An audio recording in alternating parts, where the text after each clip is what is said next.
Hi అండి. మా ఊళ్ళో అయితే ఈరోజు కప్పతల్లిని ఆడిస్తున్నాం. ఈ కప్పతల్లిని ఎందుకు ఆడిస్తారంటే ఊళ్ళలో వర్షాలు పడక రైతులు చాలా ఇబ్బంది పడతారు. ఆ కాలంలో కప్పతల్లిని ఆడించడం వల్ల అయితే వర్షాలు ఫుల్గా పడతాయని అయితే ఒక నమ్మకం ఉండేది. అలా మా ఊళ్ళో ఈరోజైతే వాడిస్తున్నాము. ఒక కప్పను తీసుకొచ్చి మా ఊళ్ళో ఉన్న దేవుళ్ళందరి దగ్గర వాటర్ పోసి మంచిగా కడిగిన తర్వాత ఇద్దరు కన్నెపిల్లలు అయితే ఆ కప్పతల్లిని అయితే ఎత్తుకొని ప్రతి ఇంటికి వెళ్ళి కప్పతల్లికును వాళ్ళ మీద అయితే నీళ్లు పోయించుకొని ఊరేగిస్తారండి. అలా ఊరేగించడం తర్వాత అర్ధపాశం అండి ఆ చెరువు కట్టగడ ఆరగిస్తారు. అలా చేయడం వల్ల అయితే ఊర్లో వర్షం అయితే కుంభమేళా కురుస్తుంది. మేము ఈ అర్ధపాశం చేసిన తర్వాత వర్షం రావడం అయితే స్టార్ట్ అయింది. మాకైతే చాలా ఆశ్చర్యం అనిపించింది.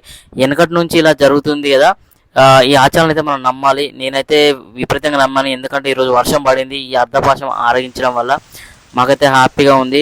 మీరు ఎవరన్నా వీడియో చూడాలనుకుంటే ఫుల్ వీడియో కింద లింక్ ఉంటుంది, చూడండి. ఓకేనా guys, thank you so much.